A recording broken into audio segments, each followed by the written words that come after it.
परंपरा तोड़ने के इतिहास में ये कोई नहीं कह सकता कि उसकी पार्टी या उसके दल ने कभी ऐसा नहीं किया। इससे इतर कहा यह भी जाता है कि वक्त के साथ बदलाव होना जरूरी है।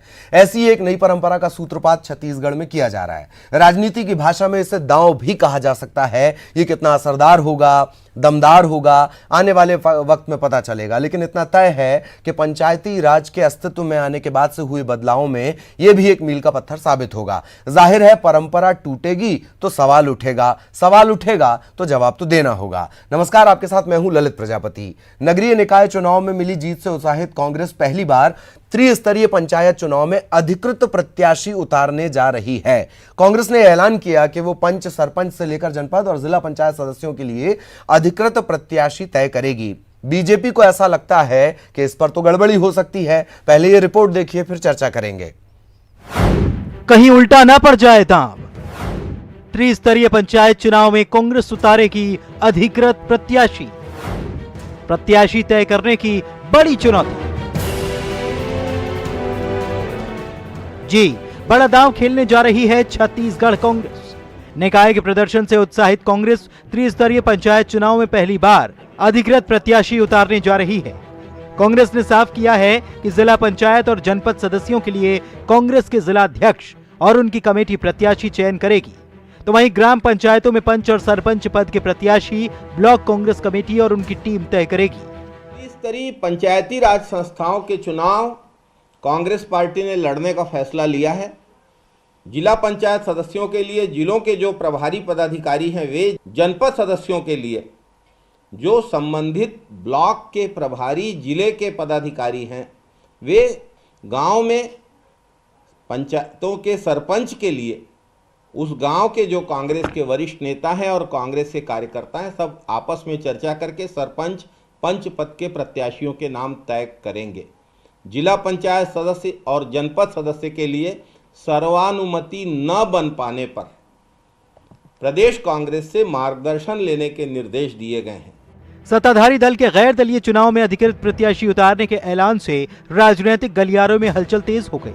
बीजेपी कांग्रेस के इस फैसले को गड़बड़ी से जोड़कर देख रही है। मुझे ऐसा लगता है कि जब त्रिस्तरीय पंचायत चुनाव नॉन सिंबॉलिक हो रहे हैं तो आज कांग्रेस पार्टी उसमें अधिकृत प्रत्याशी की पहचान क्यों बनाने पे तुली है। इसका सीधा अर्थ है कि वो अपने पार्टी प्रत्याशियों को अधिकृत करेंगे और अधिकृत प्रत्याशियों को कहीं न कहीं अपरोक्ष रूप से मदद शासन प्रशासन का लेकर चुनाव को प्रभावित करने की दिशा में एक कदम आगे बढ़ेंगे। लेकिन मुझे ऐसा लगता है एक दूसरी कहानी कांग्रेस की, क्योंकि कांग्रेस जब भी कोई निर्णय करती है कहानी भी होती है। सरकार बनने के बाद तमाम जो कार्यकर्ता कांग्रेस के असंतुष्ट कार्यकर्ता हैं उनको इन चुनावों में झोंक कर और ये कहकर कि हम आपको चुनाव लड़ा रहे हैं, अधिकृत प्रत्याशी बना रहे हैं, बहुत सारे कार्यकर्ताओं को इसी चुनाव में उतारना चाहती है।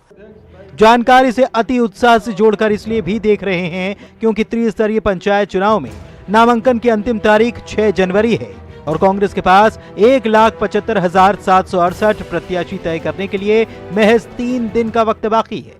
और संगठन के मामले में कांग्रेस का ट्रैक रिकॉर्ड सभी जानते हैं। ये बात अलग है कि पीसीसी संचार प्रमुख को भले ही सही आंकड़े न पता हों, लेकिन विश्वास पूरा है कि 3 दिन में प्रत्याशियों का चयन हो जाएगा।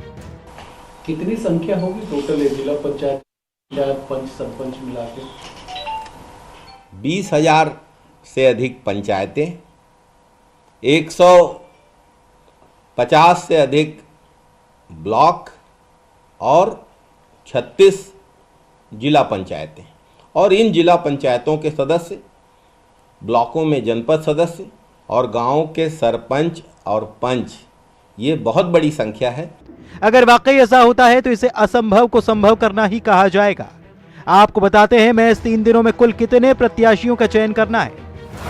जिला पंचायतों की संख्या 27, जिला पंचायत सदस्यों की संख्या 400, जनपद पंचायत सदस्यों की संख्या 2,979, ग्राम पंचायतों में सरपंच की संख्या 11,664, ग्राम पंचायतों में पंच की संख्या 16,725 और कुल सदस्यों की संख्या 1,75,768।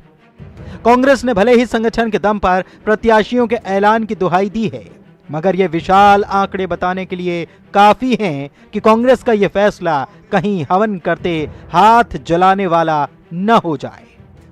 अवधेश मिश्रा, न्यूज़ 18, छत्तीसगढ़। और तीन बेहद खास मेहमान हमारे साथ जुड़े हुए हैं, हमारे सहयोगी भी हमारे साथ जुड़ेंगे, उनसे भी हम चर्चा करेंगे, टेस्ट कर लेंगे, वो ज़्यादा बेहतर पंचायती व्यवस्थाओं को करीब से देख रहे हैं। मेहमानों से तारुफ करवा देते हैं। श्री चंद्र सुंदरानी साहब, बीजेपी प्रवक्ता, वो इस वक्त हमारे साथ जुड़े हुए हैं। इसके अलावा डॉक्टर किरणमयी नायक, आप कांग्रेस प्रवक्ता, वो भी हमारे साथ जुड़ी हुई हैं। आप दोनों का स्वागत है। और रवि भोई साहब, वरिष्ठ पत्रकार, आप भी हमारे साथ जुड़े हैं, आपका भी बहुत बहुत स्वागत है। अवधेश से भी हम वक्त वक्त पर चर्चा करेंगे। सबसे पहले राजनीतिक दलों के पास में आऊँगा, लेकिन सबसे पहले भोई साहब मैं आपके पास आना चाह रहा हूँ कि कैसे आप देख रहे हैं कांग्रेस के अधिकृत प्रत्याशी अब उतरेंगे, परंपरा में बदलाव? देखिए ललित जी, आमतौर पर पंचायत चुनाव गैर दलीय आधार पर होता है, लेकिन जब चुनाव होते हैं तो निचले स्तर पर जो कार्यकर्ता होते हैं किसी न किसी दल से जुड़े रहते हैं, चाहे कांग्रेस से जुड़े हों, चाहे बीजेपी से जुड़े हों या दूसरे दल से जुड़े हों जी। तो जब चुनाव होता है तो कहीं ना कहीं एक आइडेंटिफिकेशन होता है कि ये इस पार्टी का है या इस पार्टी का है। तो जहां तक सवाल है कि पहले ये होता था, चुनाव के बाद ये हो जाता था कि ये हमारे या कांग्रेस से या बीजेपी से दल। जब पिछली बार भी चुनाव हुए तो दोनों दल ये दावा करते रहे, बीजेपी और कांग्रेस, कि हमारे ज़्यादा पंच सरपंच चुने गए या जिला पंचायत चुने गए। और आमतौर पर तो ये होता ही है, जिला पंचायतों में जो जिला पंचायत सदस्य बनते हैं और उनमें से अध्यक्ष चुनते हैं वो कांग्रेस या बीजेपी के होते हैं। सवाल ये है कि अब 3 दिन पहले ये घोषणा किया, अधिकृत किया जाएगा, लेकिन अभी तो कई जगह नामांकन की प्रक्रिया शुरू हो गई, 30 तारीख से शुरू हो गई प्रक्रिया, और उनमें से ही आप देखेंगे कि कई जो नामांकन भर चुके हैं और कांग्रेस समर्थित है उनको ही डिक्लेयर कर दिया है कांग्रेस का, और जो उनके खिलाफ लड़ेंगे हो सकता है वो बीजेपी का या दूसरे दल के वो हो जाएंगे। तो दली उनको चुनाव चिन्ह न हो लेकिन एक तो रहेगा, किसी न किसी दल से वो जुड़े रहते हैं। जी जी, किसी ना किसी दल से जुड़े रहेंगे, कहीं पर निगाहें कहीं पर निशाना। इससे लेकर अगला मेरा सवाल आपसे होगा, डॉक्टर किरणमयी नायक भी हमारे साथ जुड़ी हुई हैं। डॉक्टर साहिबा, क्या जरूरत पड़ गई? हालांकि ये तय है कि जो पंचायती राज व्यवस्था है, बड़ा योगदान आपकी पार्टी का रहा है, लंबे अरसे तक आप चूंकि रहे हैं, ऐसी क्या जरूरत पड़ गई कि तब हमें जरूरत नहीं पड़ी कि फला पार्टी, लेकिन आज अचानक से जरूरत पड़ रही है? देखिए ललित जी, किसी भी तरह के बदलाव के लिए शुरुआत किसी न किसी को तो करनी होती है। यदि कांग्रेस पार्टी के हमारे प्रदेश अध्यक्ष और माननीय मुख्यमंत्री जी ने ये इस सोच के साथ में यदि इसको निर्णय को लिया है तो मुझे लगता है ये बिल्कुल सही है और उचित है। वजह ये कि आपने सुना होगा, हमारे प्रवक्ता जी कह रहे थे कि सर्वानुमति से होता यह है कि ये गैर दलीय होता है, और ये जो चुनाव होते हैं, चाहे आप हम नगर निगम के, नगर पंचायत पालिका के देखें या जिला पंचायतों के, ये सभी चुनाव हकीकत में कार्यकर्ताओं के चुनाव हैं। और नगर निगम, नगर पंचायत में पार्षदों के अभी लगभग 20 से 22 हजार टिकट का वितरण हो गया। तो ये टाइम लगने वाला फैक्टर नहीं है। यहाँ पर सवाल इस बात का है कि जब हमारी पूरी संगठन निचले स्तर तक बनी हुई है तो ऐसी दशा में हमको अपने काम को कैसे सेग्रीगेट करना है ये हमें मालूम है, और पूरी तरीके से लोकतांत्रिक व्यवस्था से ये संचालन होता है। तो आज यदि हमारी पार्टी ने ये निर्णय लिया है तो जिम्मेदारी हमारी है कि हम उसको 3 दिन के अंदर कैसे करेंगे और क्या करेंगे। ये सही बात है कि यहाँ पर सिंबल नहीं होगा, परंतु कांग्रेस समर्थित होने से जो अलग अलग कार्यकर्ताओं के टूटने का या उनके कारण बिखराव होने की जो संभावना थी वो संभावना कम हो जाएगी, रुक जाएगी। मैं नहीं कह सकती पूरी तरीके से, परंतु हमारे कार्यकर्ता बड़े उत्साहित हैं।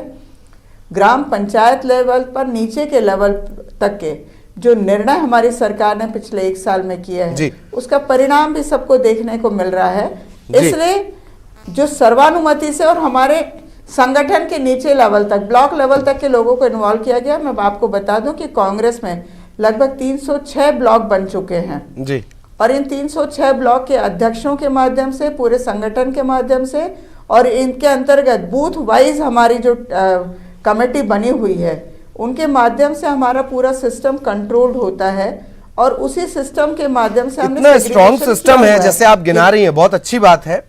संगठन के स्तर पर। जी। हालांकि संगठन को लेकर पूरे देश में कांग्रेस को आलोचना झेलनी पड़ती है, फिर भी अगर आप गिना रही हैं, मैं आपकी बात को मान भी लूं, अगर इतना मजबूत संगठन होने के बावजूद इतना सटीक आप बता रही हैं, माय आंकड़ा बता रही हैं, निकाय चुनाव में वैसे परिणाम नहीं आए जैसे होने चाहिए थे, सवाल नंबर 1। दूसरा, असमंजस अभी भी बरकरार रहेगा 3 दिनों तक कि साहब लड़ किसके साथ रहे, हम किसके लिए हम लड़ रहे हैं, कार्यकर्ताओं में कैसे कन्वे कर पाएंगे आप 1,75,000 से ज्यादा? नहीं, देखिए जी, जो आपने जो सवाल किया, सवाल नंबर 1 कि निकाय चुनाव में परिणाम नहीं आए, मैं बिल्कुल इसका विरोध करती हूँ, क्योंकि निकाय चुनाव में जी। पिछले 2 कार्यकालों में हम क्लियर कट जो चुनाव होते थे उसमें हम लगभग 60% हमारा प्रतिशत था, हम डायरेक्ट मेयर इलेक्शन जीते थे बीजेपी सरकार में 15 साल में। रायपुर में हम लगातार हमने हैट्रिक बनाई है जी। और पार्षद हमारे जरूर कम होते थे, जो सदन चलाने में हमें दिक्कत होती थी, परंतु आज की तारीख में बीजेपी से हम मैं कहूंगी कि यदि वो 14 है तो हम 20 की स्थिति में हैं, और 10 के 10 नगर निगम में हमारे मेयर बनने जा रहे हैं, पहली बात का जवाब। और दूसरा जो आपने कहा कि 1,75,000 की संख्या में, इसमें यदि अब देखा जाए तो जिला पंचायत और जनपद पंचायत इनकी जो संख्या है ये कम है, बाकी क्या है हमारे पंचों की संख्या है लगभग 1.5 लाख से ऊपर। तो ये पंचों की जो संख्या तय करना है स्थानीय स्तर पर करना है, जो ग्राम के जो हमारे प्रमुख पदाधिकारी हैं, वहाँ के प्रमुख कांग्रेस कार्यकर्ता हैं, उन सब से है। तो ये सबको जब काम का निर्देश आज हो गया प्रदेश संगठन से, तो ये अब उनके काम करने की वर्किंग चालू हो चुकी है जी। और ये वो लोग तय कर लेंगे। 6 तारीख तक नामांकन भरने की अंतिम तिथि है, और नाम जमा आपको लगता है कि इस हायरार्की में ये हो जाएगा? श्रीचंद सुंदरानी साहब भी हैं, बिल्कुल निश्चित। श्रीचंद सुंदरानी साहब, गड़बड़ क्यों नजर आ रही है आपको? मतलब इतना मजबूत संगठन है आपका, फिर भी आपको गड़बड़ नजर आ रही है? देखिए ललित जी, हमें कहीं गड़बड़ नजर नहीं आ रही। कांग्रेस पार्टी का ये आंतरिक मामला है, कांग्रेस पार्टी किस रूप से चुनाव लड़ना चाहती है इसकी हमें बहुत ज्यादा चिंता नहीं करते जी। लेकिन कहीं ना कहीं कांग्रेस अपने आंतरिक कलह से डूबी हुई है। मैं एक और आपका ललित जी इशारा करना चाहूंगा कि आपने नगरीय निकाय चुनाव में कांग्रेस को बड़ी उत्साह में और बहुत बड़ा फिगर लेके बहुत बड़ी जीत हासिल की है। 2840 पार्षदों के चुनाव हुए प्रदेश में और 1283 सीटें कांग्रेस ने जीती है। 40% भी सीटें नहीं जीत पाई कांग्रेस, जबकि विधानसभा चुनाव के परिणामों को देखें तो 72-73% नगरीय क्षेत्र में कांग्रेस का कब्जा रहा। विधायक रहे रायपुर नगर निगम की मैं बात करूं तो 3 विधायक कांग्रेस के रहने के बाद रायपुर नगर निगम में बराबर की स्थिति रही है जी। तो ये ढोल पीटना कि हम बड़े बहुमत से नगरीय क्षेत्र में जीते हैं, तो ये तो कहीं ना कहीं ये मुगालते में है। सत्ता के दम पर, धन बल पर महापौर जितवा लें न जितवा लें ये एक अलग मुद्दा हो सकता है, लेकिन इनकी स्थिति नहीं। दूसरी बात, अब मैं पंचायत के चुनाव की बात करूंगा। भारतीय जनता पार्टी भी जिला पंचायत के चुनाव में अधिकृत करती है, लेकिन हम नीचे के चुनाव चूंकि बूथ लेवल के कार्यकर्ताओं को अवसर मिलता है और एक जगह 3-3, 4-4 पंच के उम्मीदवार होते हैं और उन्हीं में से सरपंच की बात आती है, फिर जनपद की बात आएगी, फिर जिला पंचायत की बात आएगी। तो कहीं ना कहीं हमारे स्थानीय स्तर पे जो छोटे छोटे कार्यकर्ता जो लगातार पार्टी के लिए मेहनत करते हैं, एक जगह 3-3, 4-4 होते हैं। तो ये अवसर अभी तक जो जिस परिपाटी में चलते आया कि बिना सिंबल के ये चुनाव होता था, पार्टी का अधिकृत सिंबल नहीं होता था, कोई भी किसी भी सिंबल से चुनाव लड़ सकता था। अगर ऐसा क्या आपको लगता है कि अपनी रणनीति में आपको थोड़ी तब्दीली करनी पड़ेगी कांग्रेस की रणनीति के अकॉर्डिंग? देखिए, कांग्रेस की रणनीति बुरी तरह विफल होगी, क्योंकि किसान आज कांग्रेस पार्टी से नाराज है, मजदूर कांग्रेस पार्टी से नाराज है। धान की स्थिति के लिए किसान धान बेचने के लिए 1-1 महीने का टोकन मिल रहा है किसान को। 1 महीना धान खरीदी लेट शुरू की गई, 1 महीना लेट शुरू करने के बाद अब जो किसान धान बेचने के लिए जा रहा है उसको 1 महीने का समय दिया जा रहा है। क्या आज किसान की स्थिति है कि वो अपने पास धान को इतना समय संभाल के रखे? धान अगर किसान बाहर बेचता है तो उसका कोई धान खरीदता नहीं, क्योंकि लगातार छापे डालकर एक दहशत पैदा कर दी गई प्रदेश में। 85 लाख मैट्रिक टन धान खरीदने की बात करी थी भूपेश सरकार ने, लेकिन जो रंग ढंग दिख रहा है, मुश्किल से 50-60 लाख मैट्रिक टन धान खरीद पाए सरकार। ऐसी स्थिति जानबूझकर किसानों को परेशान, कहीं ना कहीं इसका भुगतान पंचायत चुनाव में इनको करना पड़ेगा। पंचायत चुनाव में करना पड़ेगा, उससे रणनीति को कोई फर्क नहीं पड़ेगा, आपकी रणनीति को। रवि भोई साहब भी हमारे साथ लगातार बने हुए हैं। सर, क्या कुछ ऐसा भी है कि कहीं पर निगाहें, कहीं पर निशाना इस पूरे सिस्टम के जरिए, अधिकृत प्रत्याशी के जरिए कांग्रेस ये कोशिश कर रही हो? ये बात सही है कि कांग्रेस तो करेगी, सत्तारूढ़ पार्टी है और सत्ता में रहने का तो हर पार्टी फायदा लेती है। और आमतौर पर जैसे बूथ लेवल पर कार्यकर्ता है, कांग्रेस के भी कार्यकर्ता है, बीजेपी के कार्यकर्ता हैं, तो जहां तक ये सवाल है प्रत्याशी चयन की बात है या प्रत्याशी अधिकृत, अभी कई प्रत्याशी नामांकन भर चुके हैं। उन्हीं प्रत्याशियों में से कोई कांग्रेस का होगा समर्थित, कोई बीजेपी का होगा, तो ये हो जाएगा और उसके आधार पर घोषित कर दिया जाएगा कि ये व्यक्ति कांग्रेस का समर्थित है और ये बीजेपी का है। तो लेकिन एक जो माहौल होता था बिना दल का, लेकिन इस बार राजनीति ज़्यादा देखने को मिलेगी और पार्टी आज समर्थित होगा तो अलग अलग दल वहाँ पे अपने प्रत्याशियों को जिताने में लगेंगे, तो कहीं ना कहीं राजनीतिक रंग ज़्यादा दिखाई देगा इस बार पंचायत चुनाव में। जी जी, वही आक्रामकता चली आएगी जो चुनाव के दौरान नजर आती है। डॉक्टर किरणमयी नायक भी लगातार हमारे साथ बनी हुई हैं। डॉक्टर साहिबा, जैसे आरोप लग रहे हैं, चाहे वो धान को लेकर हो, कोचियों पर कार्रवाई को लेकर हो, पंचायत, क्या कहीं ऐसा तो नहीं कि भाई उस डैमेज को कंट्रोल करने के लिए अब ये कहा जा रहा है कि नहीं, अब हमारा जो कैडर रहेगा वो इस तरीके से काम करेगा? अगर ये आरोप सही है तो श्रीचंद सुंदरानी साहब जो ऐसा कह रहे थे। देखिए, श्रीचंद सुंदरानी जी ने एक नहीं दो आरोप लगाए। पहला ये कि नगरीय निकाय चुनाव में हमारी जीत कम से हुई है। मैं उनको बताना चाहती हूँ कि इनकी सरकार रहते हुए रायपुर, बिलासपुर, राजनांदगांव, भिलाई जैसे जो प्रमुख और बड़े शहर हैं उसमें लगातार कांग्रेस जीतती आई है। पूरे महापौर जब डायरेक्ट लड़ते थे तब भी, और तब भी हम उनसे कभी भी 19 नहीं रहे, हम हमेशा 20 में ही रहे हैं और आज भी 20 में हैं। अब रहा सवाल कि पंचायत चुनाव में हमारी कौन सी माइनस है, वो उन्होंने गिना दिया, परंतु उनको प्लस नहीं मालूम और उनका माइनस नहीं मालूम। इसलिए मैं वो शायद बता देती हूँ कि जो 2500 रुपये में खरीदने की बात भूपेश बघेल सरकार जी ने करी थी, उस पर रोक और अड़ंगा लगाने के लिए मोदी सरकार ने जो अपना दुमछल्ला लगाया कि साहब 1815 और 1835 रुपये में ही खरीदना होगा, किसानों को आप बोनस नहीं दे सकते हैं, और जो 2500 रुपये का समर्थन मूल्य देने में जो अड़ंगा लगाया है मोदी सरकार ने, उसके खिलाफ गुस्सा भारतीय जनता पार्टी के खिलाफ जो किसानों में है, उससे वो डरे हुए हैं भारतीय जनता पार्टी वाले। इसलिए अब उनका कहना है कि साहब आप हथकंडे, अरे इसमें हथकंडा क्या है?